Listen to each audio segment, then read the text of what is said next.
કથારે લાખણીઓ સીતાને લેવા સાર અને કોયરા ગૌને ન કહ્યું પેલું ભાઈ 1600 સમુદ્ર ટપી અને જે હનુમાન સીતાજીને ગોતવા ગયો વાલ્મીકના ઝૂંપડા સુધી ન ગયો. મેરઠ છેટું નહોતું એ વખતે. વાલ્મીકનો અસર મેરઠમાં હતો. અયોધ્યાથી મેરઠ છેટું નહોતું. 1600 સમુદ્ર ટપી લંકામાં ગોતવા ગયો તો એનો વાલ્મીકના ઝૂંપડા સુધી ન ગયો તો નહીં, પણ રામના કાનમાં કહેવાય ન ગયો. કવિ કાક્ય સીતાની લેવા સાર અને કોઈએ રાઘવને ન કહ્યું. રામને કહેવાય ન ગયા, જોઈ તો ખરો શું કરે છે.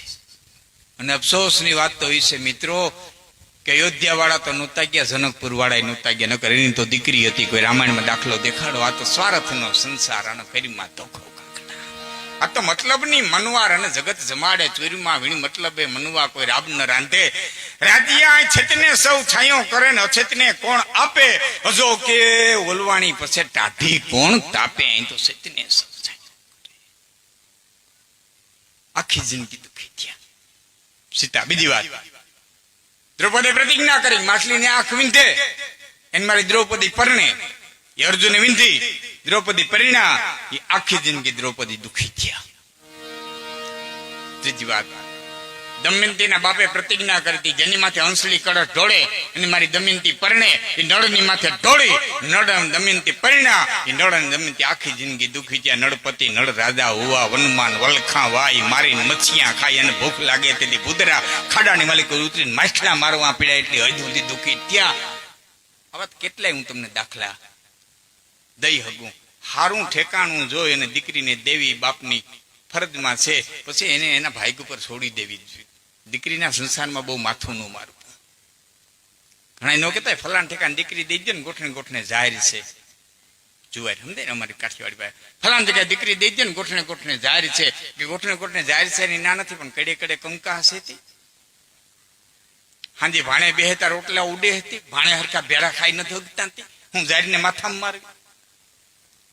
તમે હાંજે ભાઈઓ ભેરા બેન ખાઈ શકતા હો, કાકો ભત્રીજો ભેરા બેન ખાઈ શકતા હોય, ખાધા પછી તમારે ટીકડી લેવી ન પડતી હોય અને તમને હૈખે નીંદર આવી જતી હોય તો તમારા સુખ્યું જગતના પટમાંથી કોઈ છે જ નહીં.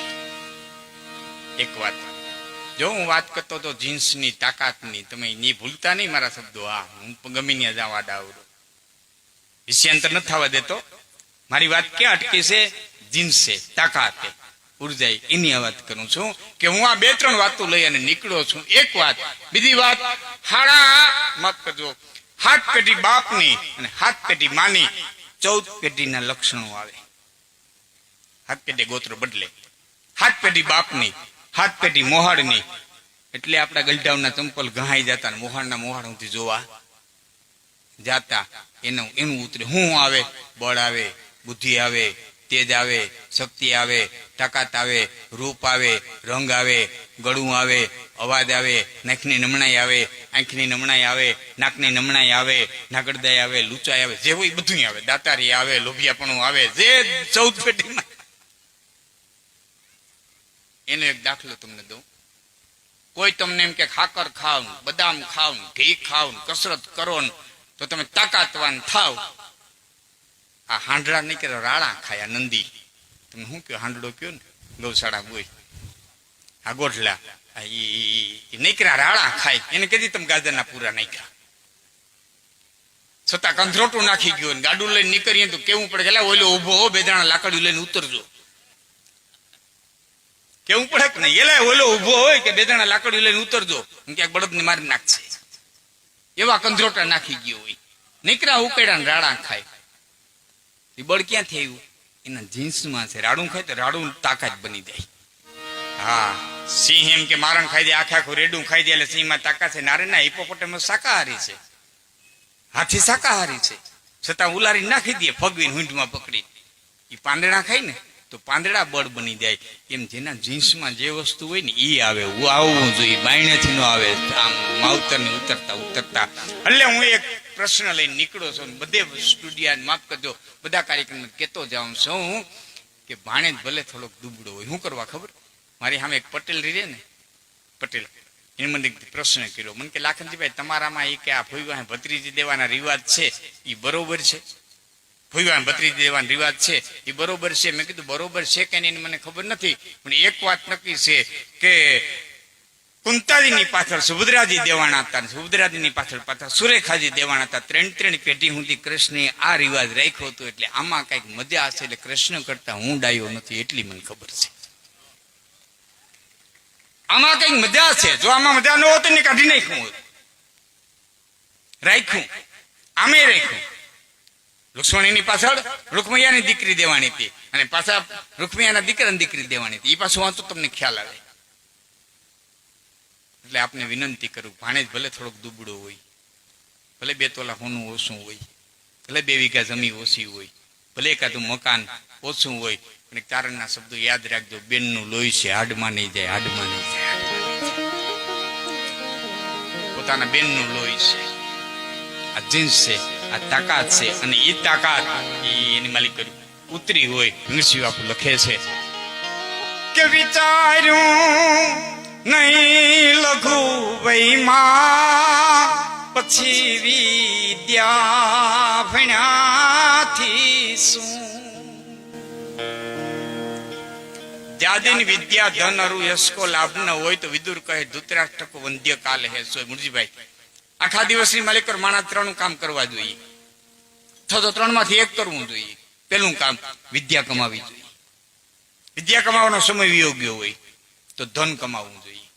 માયા મોટી નાગણી ઈંડા પોતાના ખાય ને એમાંથી કોઈ ઉગરે મોટો મણિધર કહેવાય ને, એ બધું સંન્યાસી હાટું છે, સંસારી હાટું નથી. તમે ધન કમાઈ દો, ધન છે ધર્મ કરી શકશો. શરીરમાંથી ઉતરી બાંધી રખડતા છો શું કરશો? એ બધું સંન્યાસી ને હોપો. માયા મોટી નાગણી ઈંડા પોતાના એ જે ખાતા ભલે ખાય. એ અપરિગ્રહ રહે તો હાલે, આપણે અપરિગ્રહ રહી ન હાલે. આપણે ઘરે દીકરા દીકરી હોય 20 વર્ષ પછી વરો આવીને ઉભો રહે, આપણે બચત કરવી જોઈએ. એ સંન્યાસીના ધર્મ છે. હા, મારો હમણાં એક પ્રોગ્રામ હતો પલભાઈ, બહુ સંન્યાસ કઠણ, બહુ સંન્યાસ કઠણ. સંન્યાસીઓ ભાષણ કરતા હતા, બહુ સંન્યાસ કઠણ. મારો બોલવાનો વારો એટલે મેં કીધું ભાઈ સંન્યાસ કઠણ છે, મારી ના નથી. બધાએ બહુ સંન્યાસના વખાણ કર્યા, હું એ વખાણું છું. સંન્યાસ કઠિન છે, મારી ના નથી. પણ મારે આપને એટલું પૂછવું, સંન્યાસ કઠિન છે, સંસાર હેલો છે? આવો જ અહીંયામાં ખબર પડે. આ બેનું દીકરીઓ, આણા પરિયાણા, મામેરા, હેતો મિત્ર, ભાઈ સંબંધી, આ ટાણે ટાણે જઈને ઉભું રહેવું, ટાણે ટાણે હાથવું, આ હું હેલું છે? આ ઘાણીએ સીડ્યા હોય ને ખબર હોય હેલું કઈ છે.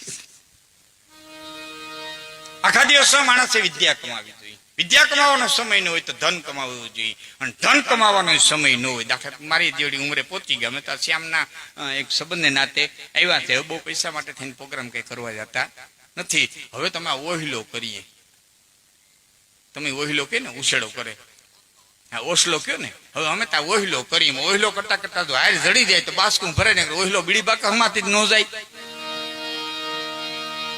ખેડૂત ભૂલી ગયો હોય ને અને જો જડી જાય તો બાચકું ભરાઈ જાય. નકર ઓહિલો આખો દી મહેનત કરીને બીડી બાકા જેટલા તો દીએ. એટલે હવે તમે આ ઓહિલો કરીએ.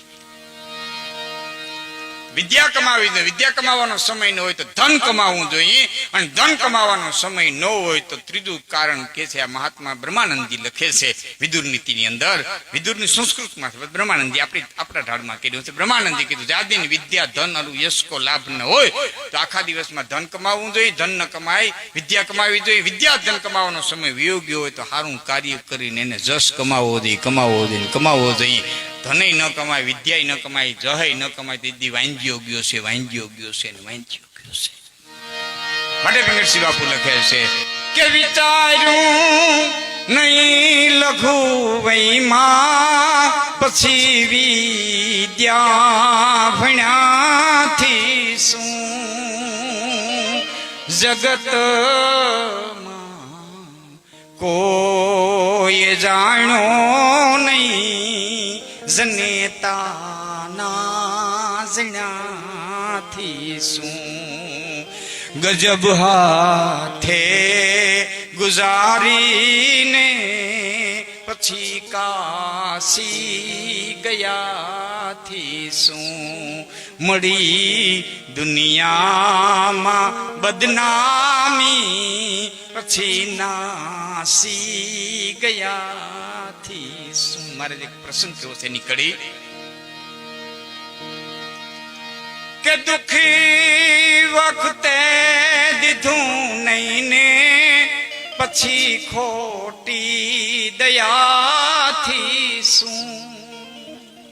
સુકાણ મોલ સૃષ્ટિના પછી વૃષ્ટિ થયાથી શું